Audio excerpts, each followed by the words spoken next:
जय Hind to all my respected aspirants. मैं करुण आप सभी का करुण क्लासेस के माध्यम से स्वागत करता हूं। देखिए, आज हम बात करेंगे टीपीए के लेक्चर 2 की, ट्रांसफर ऑफ प्रॉपर्टी एक्ट 1882 के पार्ट 2 की हम बात करेंगे। और मैं निवेदन करता हूं कि पहला लेक्चर आप लोग ज़रूर देखिएगा। आज हम बात करेंगे कि व्हाट इज़ इमूवेबल प्रॉपर्टी, क्योंकि देखिए जो हमारा टीपीए एक्ट होता है ये आपके इमूवेबल प्रॉपर्टी में ही लगता है, इमूवेबल प्रॉपर्टी में ही लगता है। इसलिए जानना बहुत ज़रूरी है कि इमूवेबल प्रॉपर्टीज़ क्या होती हैं, जो अचल संपत्ति होती है वो क्या होती है, राइट। तो आइए देखते हैं। तो इससे संबंधित हमें 3 एक्ट दिखाई देते हैं, और कहीं ना कहीं आगे चलकर जो अचल संपत्ति की परिभाषा होगी उसको हम इन तीनों एक्ट जो दिए गए हैं आपके समक्ष, इन तीनों एक्ट के माध्यम से इनका सिंथेसिस वर्जन के द्वारा हम समझेंगे कि परिभाषा क्या है इमूवेबल यानी कि अचल संपत्ति की। तो यहाँ पर आपको जो पहला एक्ट दिखाई दे रहा है वो है आपका transfer of property act. Next है आपका general clause act and registration act. और तीसरा है आपका खुद टीपीए एक्ट, राइट। तो देखते हैं इस एक्ट से हमें क्या क्या पता चलता है। तो सबसे पहले हम देखते हैं एक्ट है आपका जनरल क्लॉज एक्ट 1897। इससे एक बात मुझे याद आती है कि जो आपका इंडियन काउंसिल एक्ट आया था, इंडियन काउंसिल एक्ट की सीरीज आ रही थी जब अंग्रेज लेके आ रहे थे। 3 इंडियन काउंसिल एक्ट आए हुए थे आपके, 1861, 1892 और 1909। 1909 वाले को तो मोहल्ले मिंटो रिफॉर्म भी कहा गया था, जिसने कहीं ना कहीं पहली बार भारत में हिंदू और मुस्लिम से रिलेटेड एक अलग अलग इलेक्टोरल कॉलेज दिया था, जो तीसरा वाला इंडियन काउंसिल एक्ट था, राइट।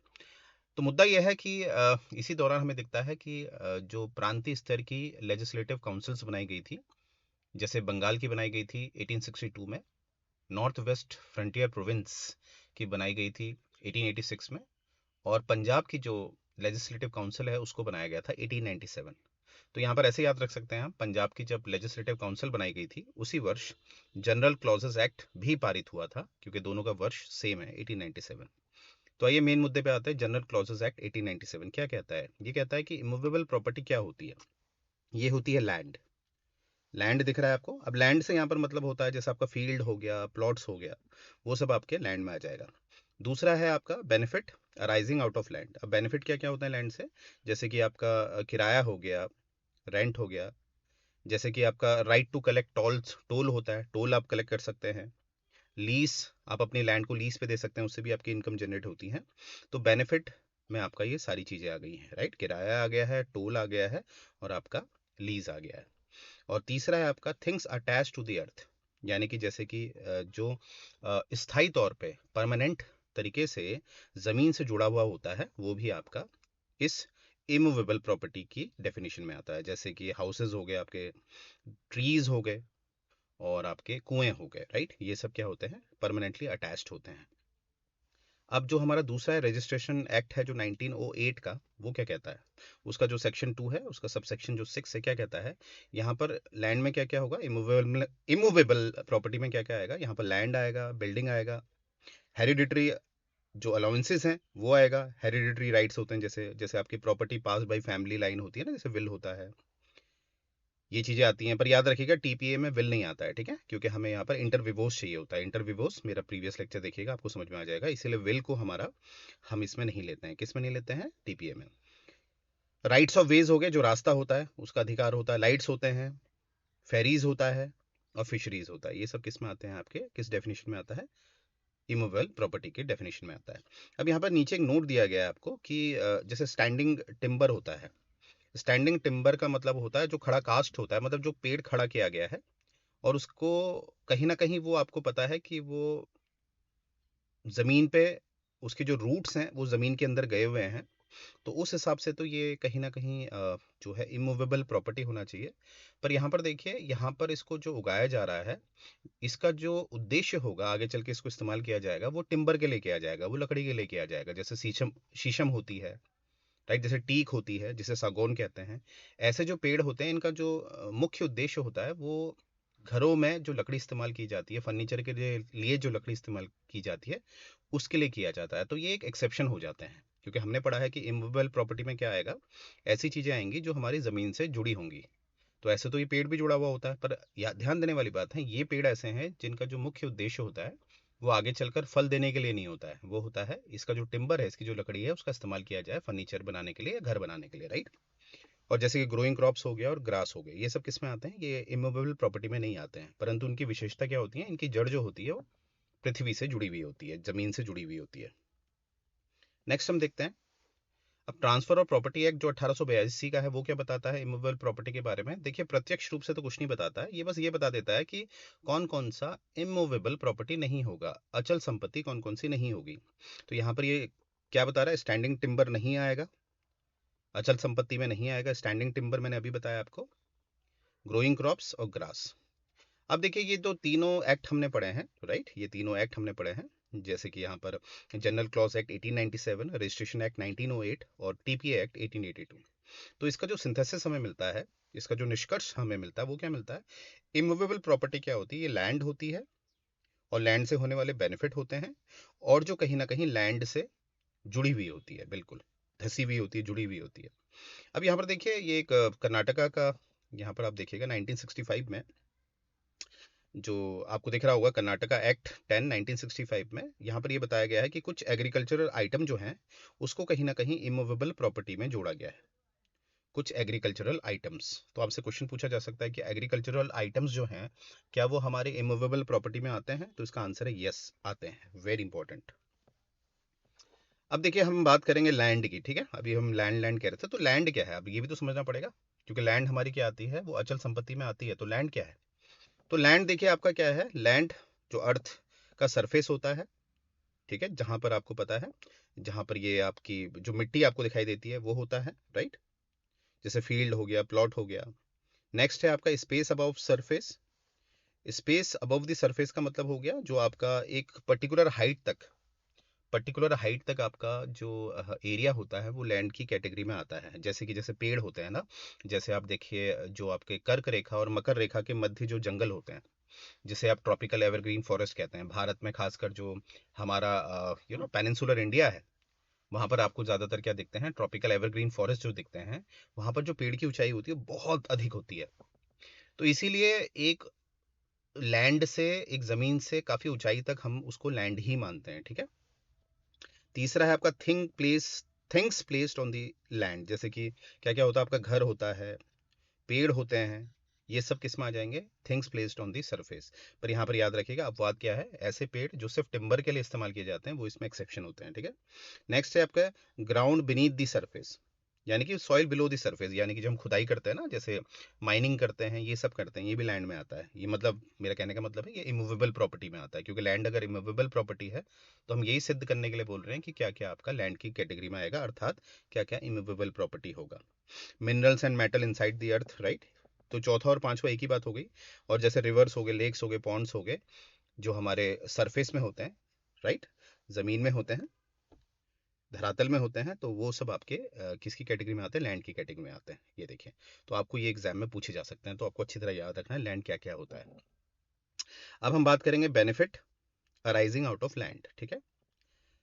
तो देखिए यहाँ पर एक प्रॉफिट ऑफ प्रेंडरे, प्रॉफिट है प्रेंडरे का मतलब होता है लाभ पाने का अधिकार, ये एक लीगल लैंग्वेज में लिखा जाता है, प्रॉफिट ऑफ प्रेंडरे, इसका मतलब हो गया कि लाभ पाने का अधिकार, ठीक है। देखिए इसमें क्या होता है कि आपको मैंने अभी बताया था कि जो लैंड होती है वो एक इमूवेबल प्रॉपर्टी होती है। ये हमें कौन सा एक्ट बताता है, रजिस्ट्रेशन एक्ट बताता है, राइट। अब जैसे यहाँ पर देखिए राइट टू लाइफ एंड वे, जो राइट टू लाइट होती है, यहाँ पर आपके अधिकारों के बारे में बताया गया है, ठीक है, लैंड से आपको क्या क्या अधिकार, आपको क्या क्या बेनिफिट होते हैं, जैसे राइट टू लाइट एंड वे हो गया, हेरिडेटरी अलाउंसेस हो गए, फेरीज एंड फिशरीज हो गई, right to collect rent from the house, right to hold market fair, right, और right to collect lac from jungles, लाख जो होता है, लाख होती है ना इकट्ठा करने का अधिकार, ये सब किस में होते हैं, ये आपके राइट्स होते हैं, यानी कि जिस व्यक्ति के पास इसकी ओनरशिप है, ये जो लैंड की ओनरशिप है, तो उसके पास ऑटोमेटिकली जितना आपको नीचे एग्जाम्पल दिखाया जा रहा है, उसके पास ये अधिकार हो जाते हैं कि ये इससे इंजॉय कर सकता है, अपनी इनकम जनरेट कर सकता है, यानी कि इन राइट्स को वो इंजॉय कर सकता है, जो भी एग्जाम्पल दिए हैं, राइट। अब यहाँ पर कुछ केस लॉज आपके एग्जाम के लिए बहुत ज़रूरी होते हैं। सबसे पहला केस हम देखेंगे हाजी सुखन वर्सेस रेवेन्यू बोर्ड केस, 1979 का केस है। इसमें क्या है, देखिए इसमें क्या है कि जो हमारा जैसे हमारी म्यूनिसिपैलिटीज़ होती हैं जो मैन्योर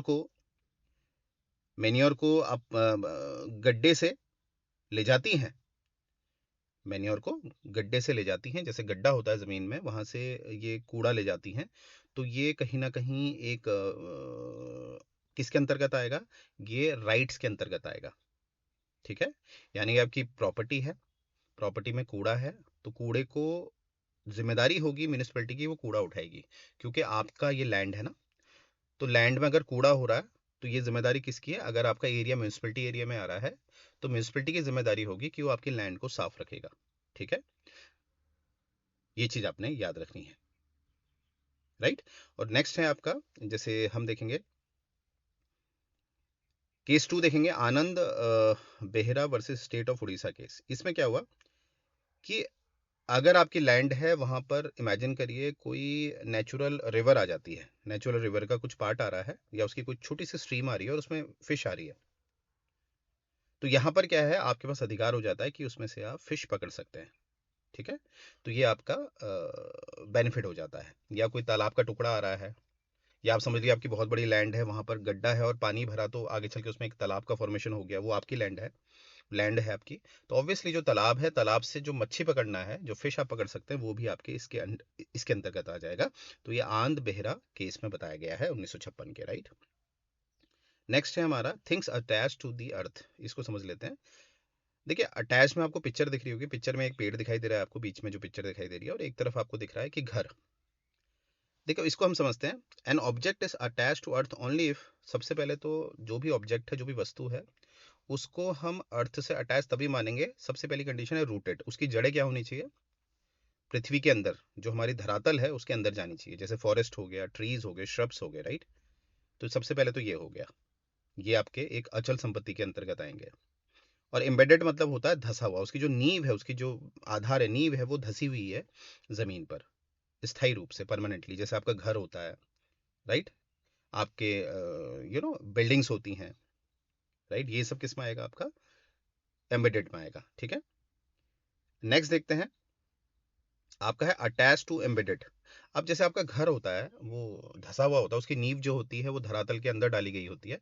अब उसी में हम खिड़कियां लगाते हैं, दरवाजे लगाते हैं, तो ये क्या कहलाएंगे, चल या अचल, ऑब्वियसली अचल कहलाएंगे, क्योंकि इनको भी घर जो जमीन में धसा हुआ है उस पर आप इसको लगा रहे हो, दरवाजे खिड़कियों को, और ये स्थायी रूप से लगाए जाते हैं, परमानेंट लगाए जाते हैं, तो ये भी अपने आप किस में आ जाते हैं, अचल में आ जाते हैं, राइट।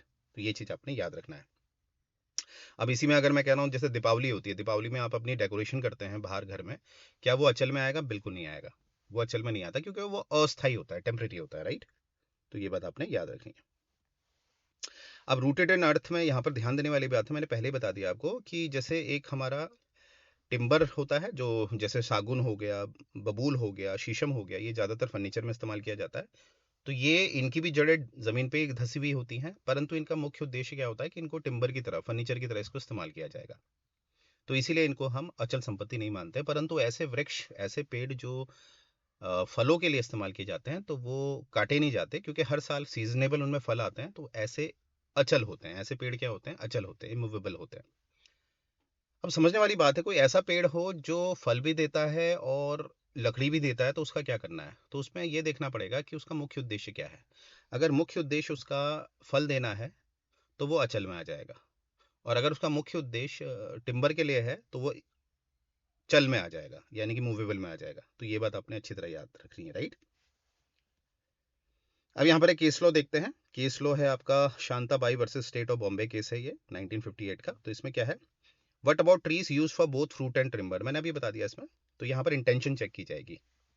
ठीक है, अगर इंटेंशन जो है वो, जो प्राथमिकता है वो अगर उसको काट के टिम्बर के लिए चाहिए तो उसको हम क्या मानेंगे, मूवेबल।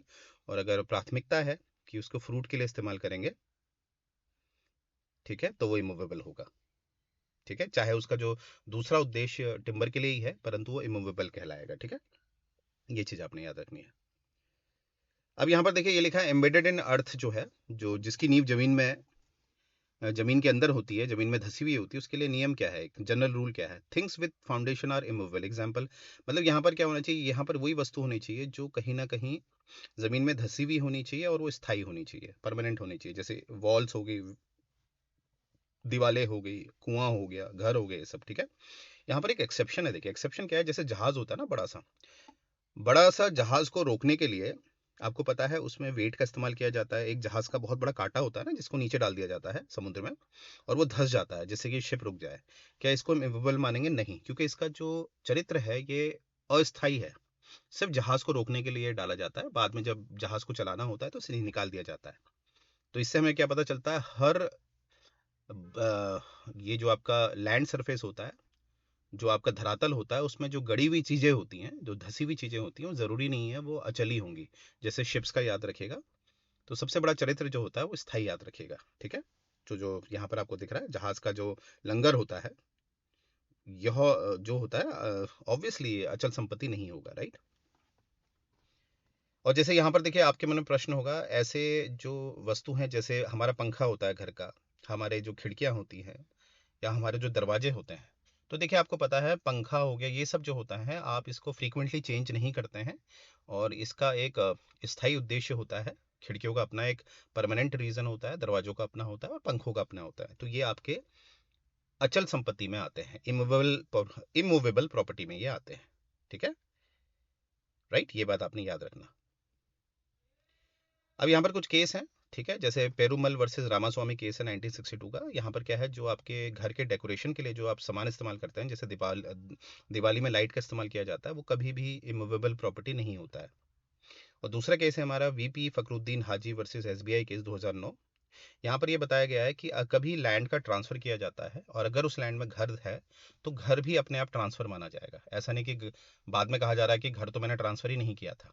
तो लैंड में अगर घर बना हुआ है और लैंड का अगर ट्रांसफ़र किया जा रहा है दो पार्टी के मध्य, तो अगर उसमें बना हुआ घर है तो वो भी कहीं ना कहीं उसी के अंदर ट्रांसफ़र माना जाएगा। ठीक है, क्योंकि उस लैंड से जुड़ा हुआ जो भी अटैचमेंट होगा, धरातल में जो भी एक धसी हुई चीज़ें होंगी, चाहे वो घर हो, कुछ भी हो, कुआं हो, तो वो भी अगर लैंड ट्रांसफ़र होगी तो वो भी ट्रांसफ़र माना जाएगा।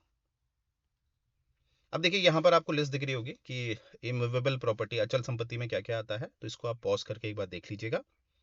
क्या आपसे पूछा जा सकता है? हाँ, पूछा जा सकता है कि इनमें कौन सा है कौन सा नहीं है, तो इसमें आपने एक बार इसको अच्छी तरह देख लेना है। ये भी आप देख लीजिएगा, राइट। और इसमें ये लिस्ट दे रखी है आपको कौन सी जो है हमारी अचल संपत्ति नहीं होगी, इमूवेबल प्रॉपर्टी नहीं होगी, राइट। ये भी लिस्ट है। तो यहीं पर मैं ये सेशन एंड करता हूँ, और कोशिश करिएगा जितने भी लेक्चर आपको आ रहे हैं उनको ज़रूर देखिएगा, क्योंकि मैं पूरी कोशिश कर रहा हूँ जो भी मेरा एक एक्सपीरियंस है मैं आप तक पहुँचाऊँ। और अगर आपको रिलेटेड नोट्स चाहिए तो आप मुझे कॉल कर सकते हैं, क्योंकि नीचे जो स्क्रॉल हो रहा है उसमें मेरा नंबर आ रहा है। अगर आपको नोट्स चाहिए तो आप मुझे कॉल कर सकते हैं। तो यहीं से सेशन एंड करते हैं। जय हिंद गाइस।